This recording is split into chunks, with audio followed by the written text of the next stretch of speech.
That means if you met God before anything was, standing on nothing, by the corner of nowhere, and if you were to walk up to him and shake his hand, you would be shaking hands with everything. Hello. What's it's up, April y'all? Shalil. And hey, everybody.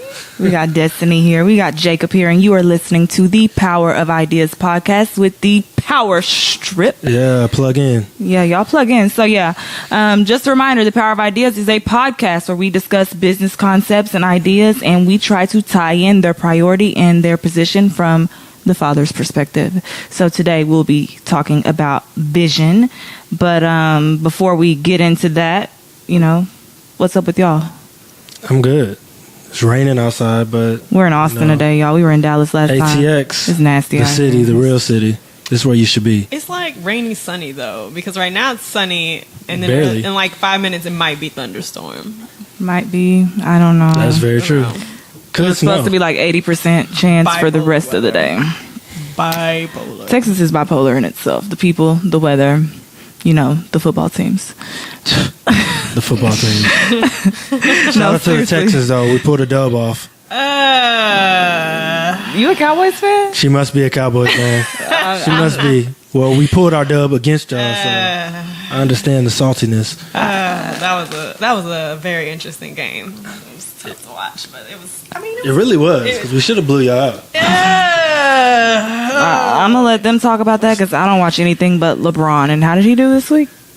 Oh my gosh. I'm sure LeBron's looking good. Bron's looking good. Bron is looking good. Gonna lie to y'all, it's getting lit out there. If we get a shooter, then it's over. It's over for the season. So y'all really are good though. Yeah, but we need a shooter. Yeah. He's never. Who's I watching? Uncle Shay. Uncle Shay was saying, he's never won a championship without a second guy, like a backup guy, like Dwayne or like Kyrie. So we need like a backup guy. Yeah. But we'll see. But anyway, so like I said, we're talking about vision today. We were trying to get an optometrist on here with us, y'all, but she didn't come through. Maybe we can call her later and she might say a few words, but I don't know. So what does vision mean to y'all?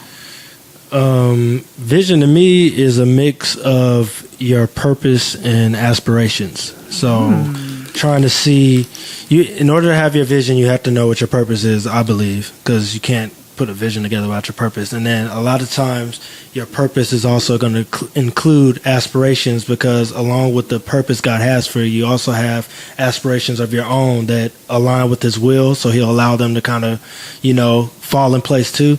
So I believe it's a mixture of aspirations and purpose.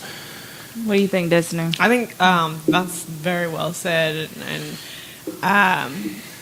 I agree, especially on the purpose part, because for me, just personally in my own life, it wasn't until I discovered what my true purpose is that I was able to see, okay, this is the vision that God has for my life, and things literally became more clear, day by day by day, moment by moment. Agreed. Go ahead. Yeah, I'm going to tell y'all what the dictionary has to say about vision, and y'all can tell me if you agree or disagree with these 4 definitions. And if you agree with it, I want you to tell me why, and I want you to relate it to, what we were just talking about. Cool. So the first one is the faculty or state of being able to see. She had defective vision is the example sentence. Yeah, like the images you see on a television screen. So more so vision and its relativity to actual eyesight. How do y'all feel about that? Or do you think that sight and vision should be 2 totally different things, or that they are 2 totally different things? I mean, when I think about it, and I think I've written on this before, and I always think of 3 people when I think about true vision, and that's like Stevie Wonder and Helen Keller and my mind April Braxton. Me guys. She's talking about me. But I think of them because like Helen Keller, like she couldn't see, she couldn't speak, she couldn't hear, but still the woman was able to go on and do great things. So obviously she had to have some form of vision. Yep. Right. Same with Stevie Wonder, like he cannot physically see and does not have like the physical eyesight and the vision in that aspect, but obviously had some vision for what he wanted his life to be and has created this legacy. Right. Yeah, I think that resonates more with me in the way that I define vision. And I know, I 100% agree. I won't say that I don't.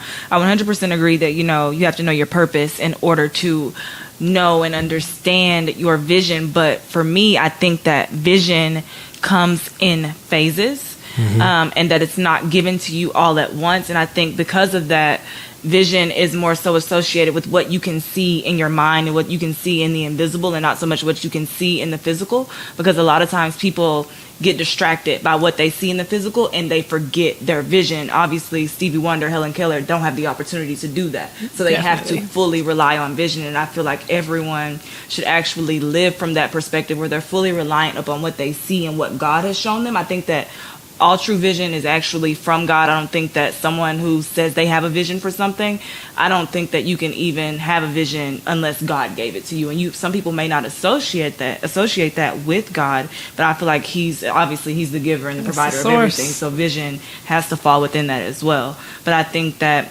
vision, purpose, and planning all go together in order to reach destiny. Yep. I think that sometimes, some people may actually have a vision before they know their purpose. This is my opinion, because they may see all of these things that they want to do, but may not know their purpose in that. And I'm an example of that. I knew I wanted to do all of these things, go to school, go to law school, help people, give back, but I never understood my purpose until I got in real estate, and I was able to put the vision that I have and my purpose together to come up with a plan that I believe will lead to my destiny. And so I think that they all coincide together, and because vision truly comes in phases, you may have gotten a portion of that vision when you were 6, and you may not get another portion until you're like 16. I think that it doesn't all come at one time, and you may or may not know your purpose, but God may have given you a glimpse of a vision or of something that he's asking you to do or calling you to do, and then later on you may tie that into your purpose, or maybe he gave you purpose first. I don't really think that they come in any chronological order. I think that it's all on God's timing on what part he gives you first or second or third or last. That makes sense. It reminds me of like Joseph and how, he was having these dreams and trying to tell his brothers, hey, I'm seeing this, and, I don't really know what it means right now. And then in the end, it's like, oh, that's exactly what you were doing there, God. Yeah, definitely. Yep. That's a great example. I didn't think of that. So, dictionary definition number 2, the ability to think about or plan the future with imagination or wisdom. The example sentence is, the organization had lost its vision and direction, which this is kind of what I just said. But yeah, y'all agree with that as a definition of vision? Can you repeat it? The ability to think or plan the future with imagination or with wisdom. Yeah, I would agree. Yeah, because you have to have, I believe imagination is given by God, because that's a part of your free will. And although everything we do is according to his will, we live for his will includes our imagination to a certain degree, I believe, because he gave it to us. So I think that that's a good example. I think my question would be, do you feel like, because you say you don't have to have the vision, you don't have to have your purpose before having your vision. My question would be, what would stop you from being able to complete your vision if you didn't really understand your purpose? Well, I don't think that you can complete Or could you be stopped? I don't think that you can complete your vision without understanding your purpose, Gotcha. but I don't think that they come in any chronological order. Like what she was just saying. Yeah. Joseph had visions real early. I had visions when I was a kid that I'm like, ooh, I saw myself doing this. I've seen myself speaking to hundreds of thousands of people, but I didn't see what I was talking to them about until I discovered purpose. And now I can visualize, this is what I'm going to be talking to people about. So, I think it comes not in any specific order, but it does come. And if you're close to God, he's going to show you all of them. And that's the important part, having that relationship and depending on him to provide those things. Yeah, because your relationship will provide the strategy, which is what you have to have. Because if you don't have a strategy, you can't really, enforce your vision the right way. So being connected to the source, as you said earlier, helps you to be able to form a strategy that God will allow the Holy Spirit to allow you to see, which will overall lead you back to your purpose. So. Yeah, I have here in my notes to Miles Monroe quote: "A plan is a strategy to get you to your vision." So yeah, no, 100% agree. So the third one, vision, is an experience of seeing someone or something in a dream or a trance or as a supernatural apparition. The idea came to him in a vision. Hey, he was filled. Yeah, I think that's something else. Like I said with Joseph, I also when I think of it in this definition, it reminds me of Daniel too, because he not only had his own dreams, his own visions, but could listen to other people's visions and translate it and communicate what God really was trying to tell them. And then like you were saying too, as a kid, I would always have, and to this day, I'll have dreams and then it's like happening in real life and I'm like, whoa, yeah, that's real. I think that it's a very real thing to, see something in a dream, or I don't know about even in a trance, but I don't know about that. But definitely, I think Is that like meditation? Yeah, the Holy Spirit will put you in a trance sometimes. Yeah, I can agree with that. Okay, if we're gonna from that perspective, yeah, definitely. And ain't no telling what you might see. Yeah, it's I'm saying some crazy stuff. So, but yeah, so the other one, a sub definition of that is a vivid mental image, especially a fanciful one of the future. He had visions of becoming the Elton John of his time. Yeah. I think that. I was actually, we'll talk about this in a minute, but I was actually looking at the vision that I wrote last year for 2018 in January, and it had the Powerstrip on there as a conglomerate. Yeah. And so I think it's important to, think about yourself, futuristically, and to see yourself at something my dad always says, at the highest vision that you're able to. What is your highest vision? Like, don't limit your vision. And a lot of times people limit themselves, and then they don't know once they reach that, then they're like, well, dang, what do I do now? And that's why I think it's always important to write down and to think about the highest point that you can go to. Like I just said a second ago, I want to speak to hundreds of thousands of people at one time. Well, how do you get there? And that's what the plan is for. Yes. So and understanding that the plan could change too, because that's what gets a lot of people and that's what we were talking mixed about up, especially when you're a believer, because you'll have it set up and then God will just throw you a curve and you'll be doing something completely different. So a lot of time people will write the vision out, make it plain, not realizing that God will delete or insert something, at any moment, and you have to be really willing and understand that sometimes things aren't going to go the way that I planned, but it doesn't mean that you're not, walking in your vision. Your vision just got, detoured. Yeah, and it may not even or rerouted. Reroute. I mean, detours are purposeful. Like there's a purpose for detours, and I think that even when you're navigating and you get a detour, you end up at the same point that you originally put yourself into. God just takes you on a different route, and it may be to teach you something, it may be to help you avoid something, it could be for anything, but the destination doesn't change, and so you're supposed to keep your eyes and your mind focused on where you're trying to get to. Sometimes it does change though, but it changes for the better, because sometimes, like you were saying, we can think our highest and best for ourselves. Like I always give personal references, but just like you're talking, like I wrote out, okay, I want to go to these 3 countries in 2018 and ended up traveling to 7. Like, we can think that, this is the biggest that it could possibly be. And then God's like, take more.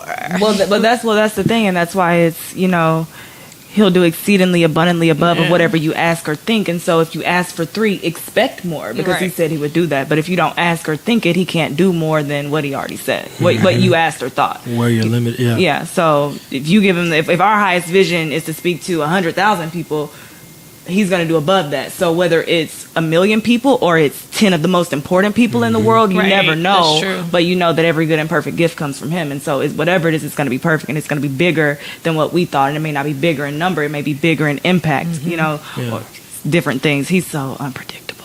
It's awesome. God is awesome. Okay. So the last one is a person or sight of unusual beauty. Like a vision, something. She's a vision. Oh, I never heard it used like that. I have. I think maybe in a book. She's a vision? Yeah, he was a vision. It was a vision. The house, the home was a vision. It was something easy on the eyes. It was good to look at. It was something pleasing to the eyes. Yeah, we won't go deep into that one. We want to stay. Are your visions always G-rated. pleasing though to your eye? No, they're not. Yeah. They're not. That's crazy because think about somebody. We might have. I don't know where we said this. It was some event with some other believers, but they were talking about if God showed you, you know, like people always ask, like, God, just show me the next 5 years or 7 years of my life, like what's gonna happen, like. But you know, if God really did show us that, how many people would actually be able to still complete the vision that was laid out for them, that God laid out for them? That's real, because there is going to be trials and tribulations, and There do you is. really want to know that they're coming? Yeah. You really want to know. That's Yeah. when that trust and that faith has to play a It really is. big role in how you maneuver. So, so yeah, we talked about vision. We defined vision. How do you guys capture your vision? You know, a lot of people these days make vision boards. We are told to write the vision and make it plain, write it up on tables, write it down. You know, some people type theirs. How do y'all capture your vision, and how often do you capture it? How often do you review, revise, and reset? Vision boards actually have been something I've been doing for the last 3 years now, and I love them. At first, I thought it was cheesy. I was like, I'm not about to sit here and put all this stuff on this freaking board. Like, that's not about to do nothing. I need to just pray and work, and what I need to happen is going to happen. But then I decided to just do one. The office I was working out of back then, the whole office was doing it. So I like put one together.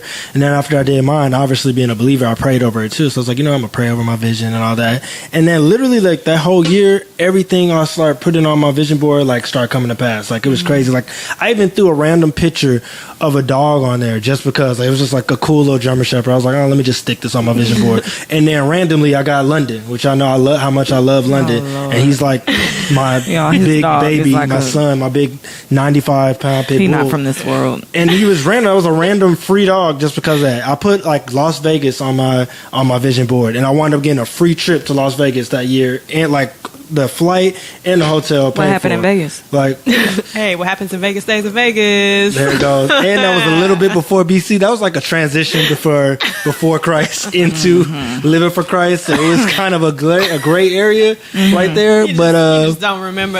I don't remember all the way, but it wasn't that bad, honestly. Past that. He's skirting. But either past way, my vision board, literally everything on there came to pass. So I've done it each year, and each year I've seen what has happened on my vision boards actually come to life. Right now, I'm like halfway through the year. We did them with the young adults at Faith Culture Church, and half the things on my vision board have already come to pass now. So there's some other things that I'm waiting on. I was even thinking I put a random watch on there, and then I just got this watch, this Apple Watch, randomly. Where'd you get Think about that? it. That's nice. That's really So, nice. It's weird. but Where'd you get that? Where'd you get I that got from? that from Shalil. Oh, okay. Any of y'all know Shalil? She's lit. Shalil's a Plug homie. in. I'm the power strip. So that's what I've been doing lately. DVDs, you know, VCRs. I got She's it. the bootlegger. No, we're just playing. We're not bootlegging I anything. do have Black Panther on bootleg, $5. Do you really? It's on Yeah, Netflix. my dad got so mad at me. He was like, "Don't be watching Black Panther on bootleg. You go pay those people." And I was like, "Oh my God, I got it from my mama. Hold on, Rome, can we edit this up? I want that to be on there." Just playing. So yeah, but that I've never made a vision board. Actually, I'll be honest. Oh, I we should printed do a out- Power Strip vision board. I printed out a Ooh. picture of a red Mercedes that I stuck it in my binder. I haven't got it yet. That was like 2 years ago. Let's make a Power Strip vision board. Yeah, definitely. I believe I've only made one vision board technically, like sat down and like we did it together, me and my sisters and my mom. But like you said, to printing out pictures of what you want, and like for me, you have the red Mercedes, like mine is the Audi, and so I've like actually Which one, gone the to, R8? yes, I've Ooh, gone, I've like you lit. specifically, The R8? I haven't done that yet, but I should do go do believe that. in that We too. gotta go That's a Fire. part of it. But I've gone in and specifically picked out each detail that I want. I know exactly how much it's going to cost, how long it's going to take me to get there, and all that. So it's real. Yeah, it's definitely real, and I'm a big believer in writing the vision. Yes, I don't that too. actually, like I said, I've Yes. never done a vision board. Rebecca too. Yeah, Yes, yes. and I truly believe in that scripture. Like I've been saying all year, I feel like I'm living in that scripture. And I actually read my vision yesterday in preparation for this, and that's when I saw that I had wrote, about the Powerstrip being a conglomerate, which is huge, which is something that you have to take that piece and expound on it. And I think that's what's really important about vision, and writing it down is getting the things that you desire on paper and then elaborating on them. And so, for example, where do you want the Audi to take you? Where do you want to go in the Audi? How much do you want your gas to cost? Like, how detailed can you be with your vision? And it's not. I don't see anything wrong with being detailed and specific if you have the understanding that whatever God gives me is going to be perfect. But it's great to plan because it gives him something to work with. It shows diligence. It shows good faith. And so I've got a couple things that I learned from my mentor, Dr. Miles Monroe, RIP, and it is the lesson plan on how to actually write your vision. So I'm going to throw these out there real quick. Y'all can chime in on what you think. Let me know. So the first one is to meditate. Obviously, spend time with God. A lot of times we spend a whole lot of time talking and not enough time letting him talk. So you meditate, and then you add to that, and then you write all your desires on paper. What do you want to? Sorry, because I remember you asked too, like, how often do you reevaluate? And I think that the whole meditate part, that's something for me. Like, whenever I feel like I'm stuck and I go back, I read, I look at, okay, it may be 2 times in a week sometimes that I have to go back, but I have to look and read over what I wrote before, what it was my vision before, and then I just sit and pray and meditate until clarity. Yep, that's on my list. Beautiful for today. I'll tell you all about that. Yeah, later. meditation is good, but I want to encourage everybody too that's listening not to forget about actual time speaking to God too, because a lot of times we just I'm gonna go pray, and you don't pray, you just sit and meditate, which, like you said, you have to do that. I totally agree, and I've got that from you actually since meeting you, is spending time listening to God. But also prayer is petitioning to God, so you still do have to converse with God and build that relationship and let him know. It's all about building a relationship, so you want to hear from him, but you want to speak to him too. It's two-way communication. Exactly. You're not always the person talking to your friend. Sometimes you're the person listening, and sometimes you should listen more than you speak, depending on the Probably situation. most of the time. Yeah, most of the time. So write all your desires on a piece of paper. When you write all your desires down, you may end up with a whole lot. Simplify those things into one concise statement. Write how you can do some things. I have an example on here. What is the Powerstrip? What is it about? As your vision grows, it is actually simplified because it becomes more clear.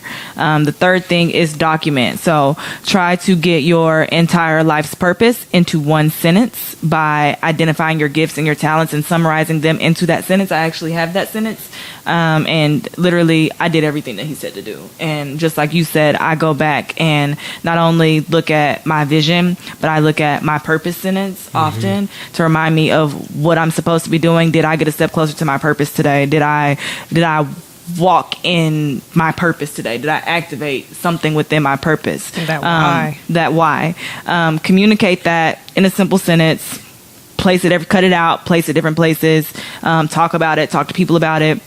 And then make a plan based on that sentence. And this is what gets you to your vision. So first we wrote all of our desires, then we made them simple sentences. We elaborated on them very deeply, and then we made them simple sentences. And then we wrote our purpose based on what we wrote.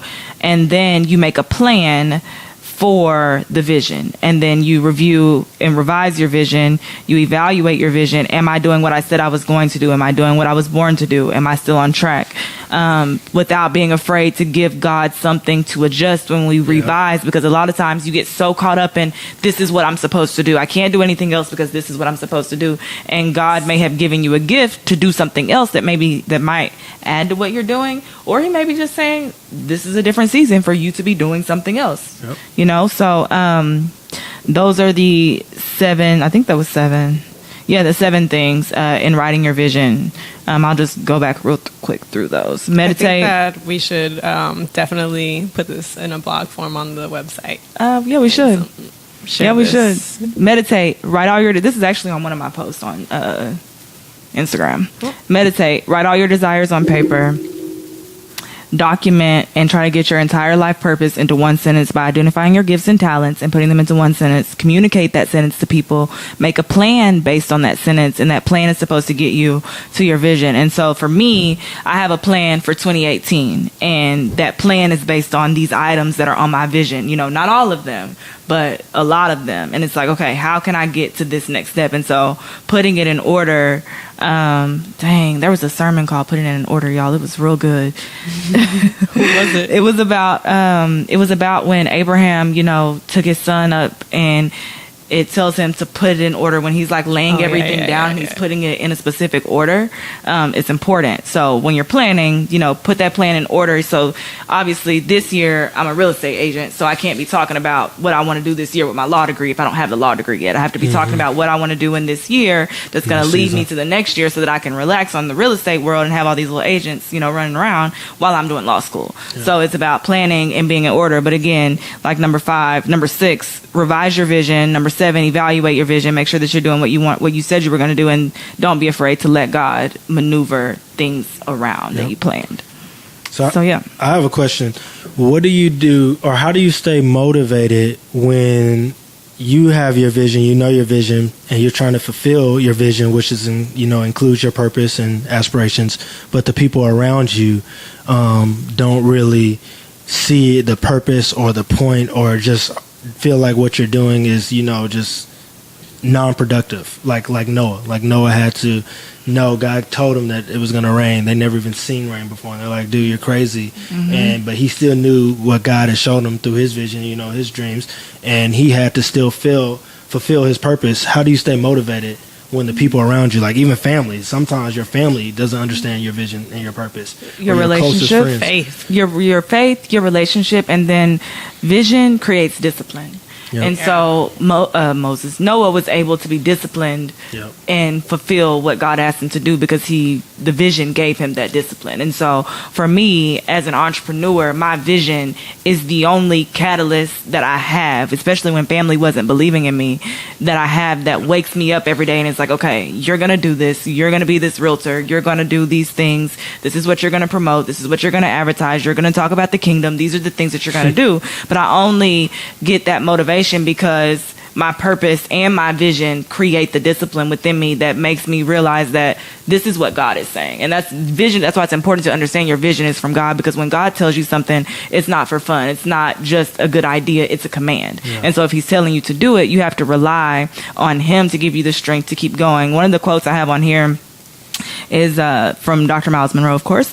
Don't let people come into your life and change your vision to do something good with them. Learn from others, but never become them. And so people will always come around with good ideas. And we've talked about this before, like distractions with your vision. Sometimes it's not like, hey, let's go rob a bank. It's like, hey, I met this really great guy who has all this money and wants to do this, and this. This is a really great opportunity. Sometimes, especially with good people, distractions come like they're amazing opportunities, and sometimes it's a detour. So I think that's when the plan is really important, to have that in place, because it tells you what you shouldn't do as well as it tells you what you should do.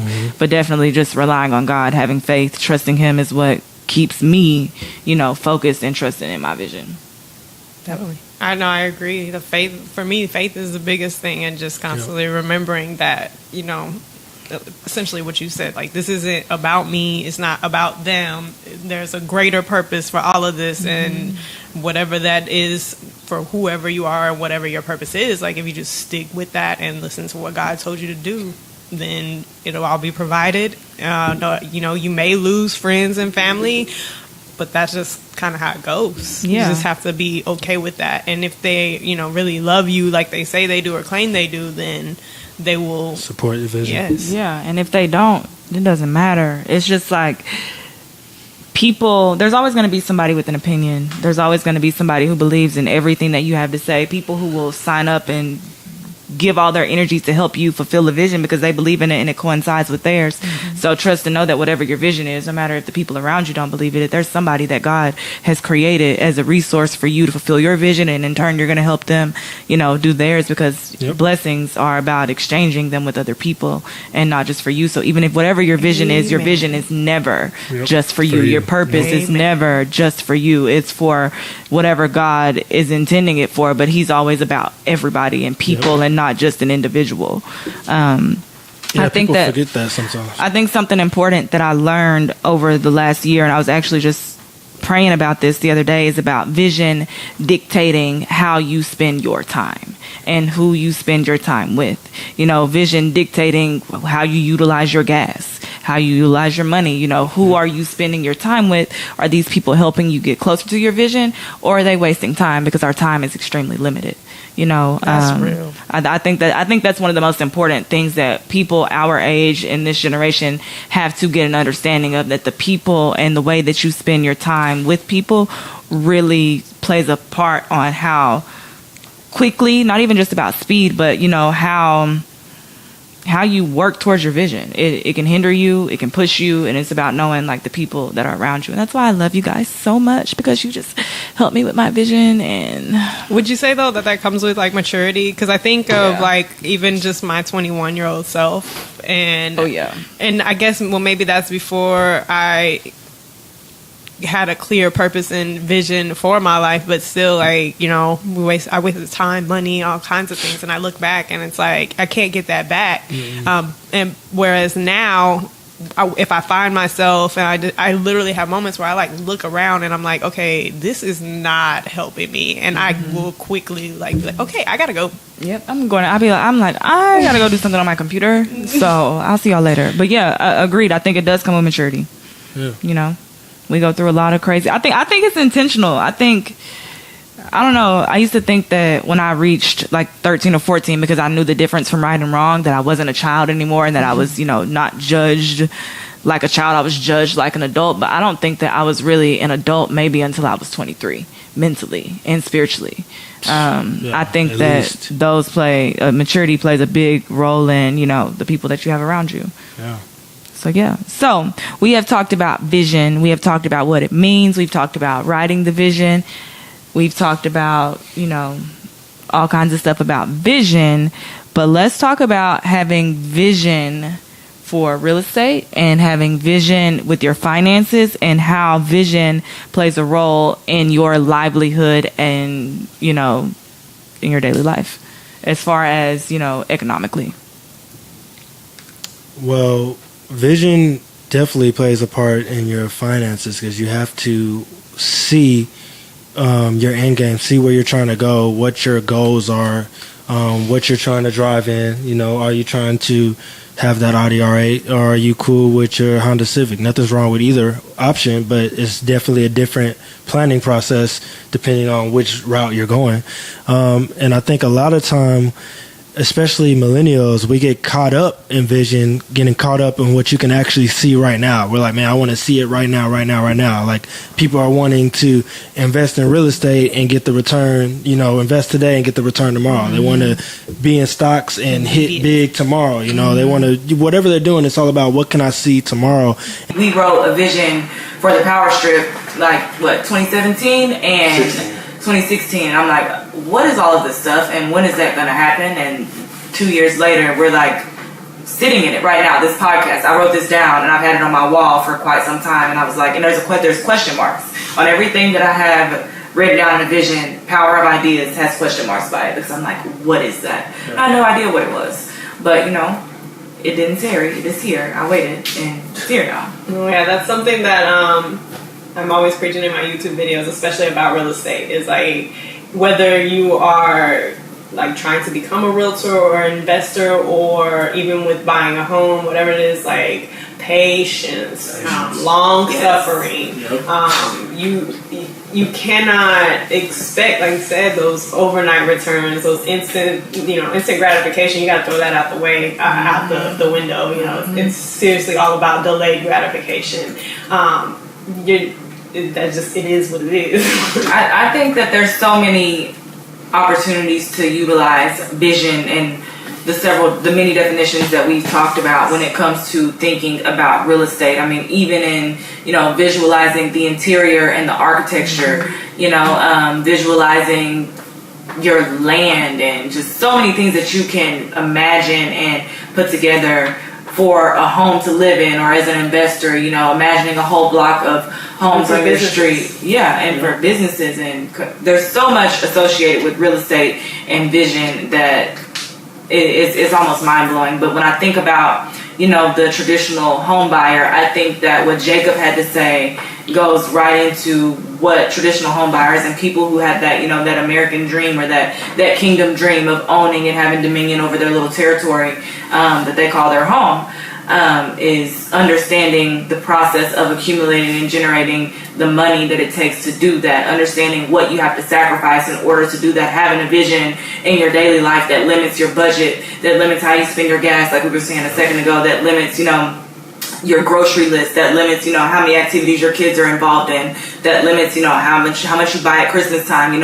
Putting those boundaries around yourself financially is what sets you up to be able to purchase a home. And it takes vision to be able to commit to doing that, because you have to understand the plan and the strategy to get you to the vision that you see at this house. But I think real estate has vision like all over it in so many areas, but that's what really sticks out to me. But yeah. It's good. It's good? Yeah. That was good, y'all. It's all good. Cool points. But yeah, I think we should have a vision party. We should have a Powerstrip vision party for us, and we should invite other people if they want to come. I think we should encourage that. I think that we should also encourage not only doing the vision board, I think that we should incorporate actually writing the vision, because that's what we were commanded to do. And I think there's something so powerful about doing exactly what God told you to do, so that you can read it and run with it, it's important. It's power in the word. Yeah, definitely. And so I think that we should have an event where we do both, and see, and maybe follow up with people the next year and be like, okay, tell us what, actually came to pass that you wrote down. That's what I was going to say too, and I know our next podcast is going to be talking about influence, but when you're speaking about vision, it's key to surround yourself and share your vision with other people and hear what their vision is, because a lot of times you'll see that your purpose could be similar to somebody else's purpose, even though it won't be exact. Some of the things that they've done, trial and error, you can learn from, or even collaborate. So it's good to do things like you just said, like where we had a vision party where people are say, "Oh, you're doing this, I'm doing that too. I've already did this actually. Let me see if some of my resources will help you with what you're doing now." So it's big to keep the right people around you, like you were saying earlier, but not just the right people around you, but sharing your vision with somebody else so they can kind of see where you're going and give you ideas and give you some feedback. Not that all feedback you have to accept, because a lot of times you don't really, because you know what God has told you to do. Right. But it's still good to just hear what other people have to say about the vision that you're taking part in. Yeah, they say you can go fast alone, but further together. Yep. Yeah, but you like he was saying, you can't have that conversation with someone who doesn't have vision. Without vision, what happens? People perish. Yep, They perish. So, you don't want to be spending your time pouring your vision into somebody who isn't good soil for the words that you have to say. You want to make sure that you're around people who can help you, like he was saying, grow your vision, give you good feedback, collaborate with you. So make sure y'all's friends have vision, y'all. Don't be hanging out with people who don't have anything to see or have anything good to say and spend all their time watching crazy stuff on Instagram and Facebook. There's no vision associated with that. From middle school, he used to say, you lay down with dogs, you're going to get fleas. Hello, and you gonna say And check what you're plugged into. We always saying plug in. And, sometimes you ever plugged your charger in and then you put your phone on it and then you dipped off. You come back and it was just still dead. Even charged. It wasn't even charging, because sometimes we just be plugged up to the wrong thing or to dead power sources. Or you buy one of those 7-Eleven phone chargers and you plug it in, and now all of a sudden your Apple is blinking because you didn't get an Apple charger. So last week I went to New York and I bought these. Actually, I have phone charging cases for all of you guys. And they've got a little Chinese symbol on it, so I'm just waiting. I'm just waiting to see what's gonna happen. It's not a Mophie. I didn't get it at the Apple Store, so I'm just waiting for it to start blinking. But we'll see. But yeah, thank you guys so much for tuning in and listening to us talk about vision. Make sure you follow us at the Powerstrip on Instagram and follow us at the Powerstrip on Facebook. Like our page, leave us a comment. Tell us things that you'd like to hear about. And if you have a reason you want to be on here and give us a topic and come talk to us about it and with us, we love that. We love guests. We like talking to people. I especially do. But yeah, write the vision and make it plain. And we'll see you guys next time. This is the Powerstrip on the Power of Ideas. Plug in.